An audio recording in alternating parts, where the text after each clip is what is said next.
আসসালামু আলাইকুম, this is Iftekharul ইসলাম আসিফ। তো আজকে আপনাদের সামনে হাজির হলাম জিডি কিভাবে লেখে সেই প্রসেসটা নিয়ে। তো জিডিটা কালকে আমাদের ড্রাফটিং এটা সলিউশন দরকার। তো জিডিটা কিভাবে লিখতে হয় চলুন শুরু করা যাক। তো একটা জিডি লেখার ক্ষেত্রে 6টা স্ট্রাকচার মনে রাখতে হবে। যেমন আমাদের বডিতে বিভিন্ন ধরনের স্ট্রাকচার থাকে, চোখ থাকে, কান থাকে, হাত থাকে, পা থাকে, মাথা থাকে। তো এরকমই জিডির ক্ষেত্রেও 6টা স্ট্রাকচার থাকে। এই যে আমি স্ট্রাকচারগুলো কলম দিয়ে নোট করে দিয়েছি। তো এই যে স্ট্রাকচার হচ্ছে, প্রথম স্ট্রাকচার হচ্ছে ডেট দিবেন, তারপর টু দিবেন, তারপর হচ্ছে 3 নম্বরে দিবেন হচ্ছে সাবজেক্ট দিবেন, তারপর 4 নম্বরে দিবেন হচ্ছে আপনার ডিয়ার স্যার। দেন 5-এ আসবেন, সবার লাস্টে যে প্রেয়ারটা করবেন সেটা, তারপর হচ্ছে যে আপনার যে নাম দিবেন, অ্যাড্রেস দিবেন সেইগুলো। তো এই স্ট্রাকচার যদি মেনটেন করেন তাহলে আপনার জিডিটা ফুল অ্যান্ড ফাইনালি কমপ্লিট হয়ে যাবে।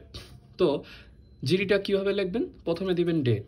ডেটটা যে কোনোভাবেই দেওয়া সম্ভব। তো আপনি ডেট দিতে পারেন বা মান দিতে পারেন, যেভাবে হয় সেভাবে। তারপর টু দিবেন। আচ্ছা, এখানে একটা খেলা আছে। খেলাটা হচ্ছে ডেট যেখানে আপনি শুরু করছেন সেখান থেকে, যে ডেটটা যেখানে শেষ হচ্ছে সেখান থেকে আপনি শুরু করবেন টু দিয়ে। টুটা যেখানে শেষ করবেন, টু এর ও এর নিচে দ্য অফিসার ইনচার্জ লিখে শুরু করবেন। তাহলে আপনাকে ডেটটা শেষ করলেন, ডেট শেষ করার পর আপনি টু দিলেন। টু দেওয়ার পর টু এর যেখান থেকে শেষ হলো সেখান থেকে আপনি দ্য অফিসার ইনচার্জ দিবেন। তারপর আপনাদের যে থানা আছে সে থানা দিবেন। তারপর হচ্ছে সাবজেক্ট দিবেন। সাবজেক্টে শুধুমাত্র প্রেয়ার ফর জেনারেল ডায়েরিও হয়, জেনারেল ডায়েরি লিখলেও আপনাদের হয়ে যায়। তারপর দিবেন ডিয়ার স্যার। ডিয়ার স্যার দেওয়ার পর আপনি আপনার অ্যাপ্লিকেশনটা সুন্দর করে লিখবেন।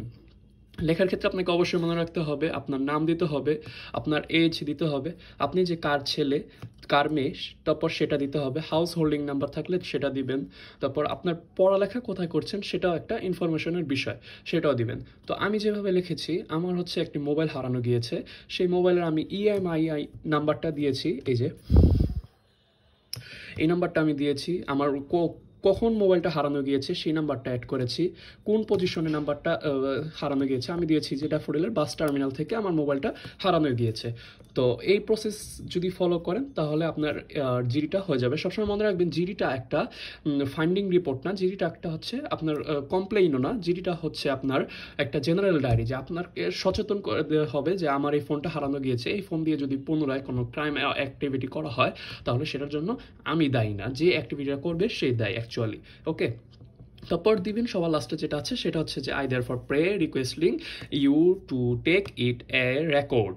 এখানে কমপ্লেইন বা এফআইআর বা ফাইন্ড মাই ফোন এগুলা কিছু লেখা যাবে না, শুধুমাত্র লিখতে হবে যে কিভাবে আপনি আপনার ফোনটা হারিয়েছেন আর হচ্ছে যে রেকর্ড হিসেবে রাখতে চান সেই বিষয়টা। তারপর হচ্ছে দিবেন আপনার নাম, মোবাইল অ্যাড্রেস, প্রেজেন্ট অ্যাড্রেস থাকলে প্রেজেন্ট অ্যাড্রেস, পার্মানেন্ট অ্যাড্রেস থাকলে পার্মানেন্ট অ্যাড্রেস।